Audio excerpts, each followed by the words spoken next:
Whoa. Alright, that just cut on like that. Hey guys, welcome aboard the Just Tai Now shit with your host, Ty. You can call me Ty. Hopefully, y'all having a wonderful morning, evening, night, midnight special, whatever time this is coming at you. Take this energy now. We all in the same boat. We can start the conversation. Hey guys, I had to re-upload this video because y'all know what happened. Something happened before, but yeah, y'all see, I'm recording on an Android. I'm recording on an Android. My technology is slowly but surely breaking down on me. My tablet now has a black screen. It's been cracked, but now it's like it's cracked up, so I can't go live on that. And my computer won't connect to any Wi-Fi any reason. So for some reason, so that's my scenario right now. I'm still smiling, going through it. And as y'all see now, I'm on an Android phone, probably like 480p. But as long as y'all can hear this, we can still have this conversation until the meantimes and get things rebooted. But in good hopes, I have a story. I have a story for y'all that I want to share. I had this recurring dreams of like, it seems though it's catastrophe, but it's not a catastrophe from my point of view because I understand what's going on. It seems though my role is to, in these dreams where I'm epically aware of what's going on at that. I'm epically aware of faces, familiar faces, strangers' faces, like faces I never seen before, and it's always a lot going on with me being involved with being in a building and something going outside, rather be aliens or the government or some kind of something that just wants to kill people or something like that, nature or otherwise. But in this one, I was in a hotel room and I was looking out and I saw a giant wave, like a giant wave just overcoming and killing people, but it never fully made it to where I was at. But everybody was just on panic mode, just on panic because it was wild and people was dying. It was like everything was changing. So we was running around and I was like, all right, we gotta go here, we gotta go here. And we was all trying to get everybody to meet back at the hotel room because people kept being separated like at like supermarkets and stuff like that. I remember one point I was looking for my mom and stuff, and I looked over a fence. I was like looking over, trying to see what was going on, and I saw somebody from my high school, and he just had this shock of horror on his face, like he couldn't believe what was really, fathom what was really going on, and it was wild because it was just, ah, there was just a lot going on, and then things was changing. Like people had no money or funds or nothing for like money for some reason. So people was doing hobbies and jobs that they wouldn't normally do. Ran across some guy that my mom know he was a valet driver. Became a valet driver, but he was following me because he was looking for me for like a long period of time or something. I don't know. The time span and it's kind of weird. Time span is kind of weird, but I keep having these kind of dreams like this, and it's always involved being in a building, always about some kind of building. So in the past, just to like keep the story going, in the past it was like a time where I escaped. Like most of the time in the past would escape from these dreams, but then be told that I got to go back for some reason, like to help my family or help the particular person that was held in my mind at that time. Like you got to go back. You can't just leave. And it's weird. One time I disappeared and I was in a pool of water and everybody was just chilling. Like they knew what was going on in like the city that was being terrorized or back in the country, whatever it was at. But they had awareness that was supposed to happen or something. But and they also had awareness that I wasn't supposed to be there yet, so they sent me back. So that was cool, but I wanted to go back. I didn't have that much a problem. I was mostly trying to see where I was at, but it felt cool and calm and like a homey kind of place. But it was all good.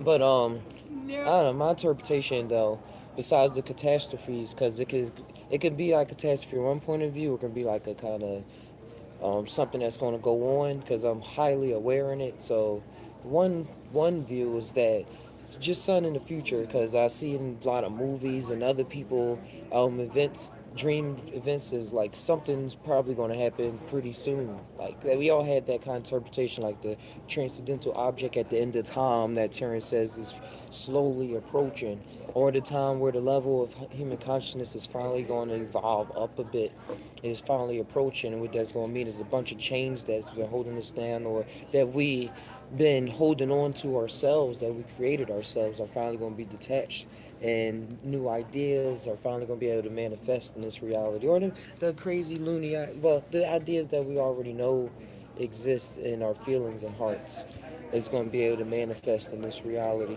But it's going to be like a kind of wiping out, or I don't know. I don't think humanity has to die. I don't think it has to be that way. Watch Tomorrowland for that interpretation. But I don't know. I can, because it's not my job to go out and save per se people. So my other interpretation of the thing is like a flood kind of means like when you see floods and tsunamis in your dreams and stuff, like waters that kind, and it's like attacking, is kind of mean like repressed feelings and things like that.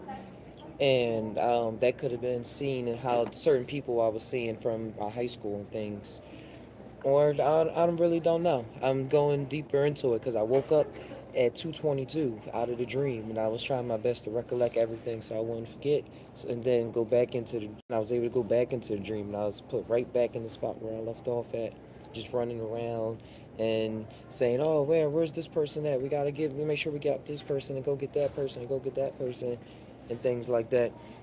And another thing that never occurred in another dream besides the water was that it was these doctor technicians.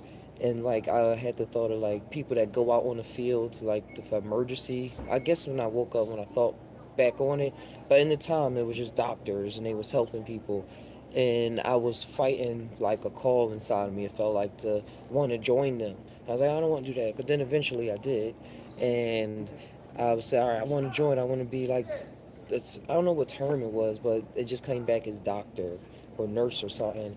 So tears just started flowing down my eyes, flowing, flowing, flowing. And then I was like, all right, this is what I want to do. This is what I'm going to do. I'm gonna help the people out, and I'm helping this way.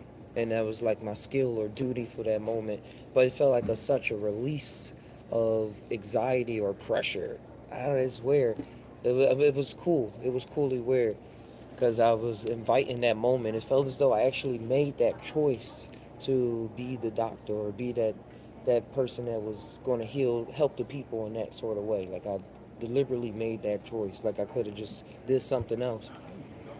It was real lucid. So that's the term. It was so lucid. It was so lucid that I woke up and I was calling my talking to my grandmom about it.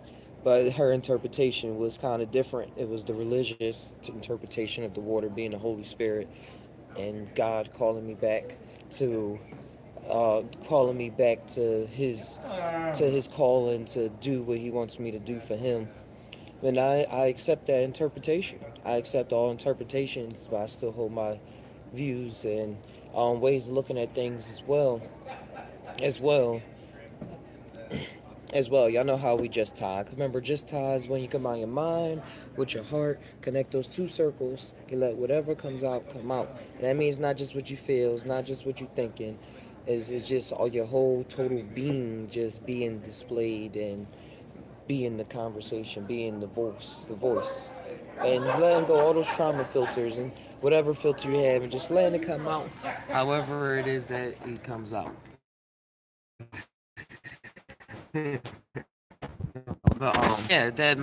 but my interpretation that I'm already in that, but I guess it's the next step, it's the next call into a higher level that I'm recognizing in myself. Because the 222 when I woke up, 222 means things are about to manifest, whether you want it to or not. Like things that have been planted is going to start coming out and existing now in your reality. So it was wild and cool. I woke up at 2:22. Then I went to sleep and woke back up and it was 2:33.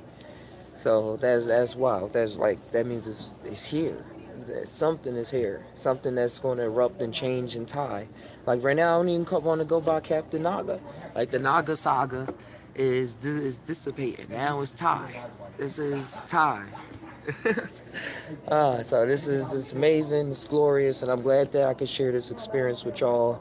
I'm about to go work out at the gym and get my exercise up and body fluids, get the spinal cord awakened, yoga all mixed in together. I don't just lift weights, I do breathing, flex, stretch, all in between, and then end it in the sauna in the steam room. Stay tying, and I will catch y'all on the flip side. This is Ty telling y'all, man, we all tie. But do we really tie? Sometimes I don't know, dude. Sometimes I really don't know. Till next time, I will catch y'all later. Make sure y'all like this video, subscribe, because that will help manifest some new technology so that we can stay on board and I can bring to y'all the best possible production value and crazy edit videos that bring forth this creative vibe, man, that we are all feeling and that I'm feeling all up in here. So let's keep doing that. And remember, tie always. Peace.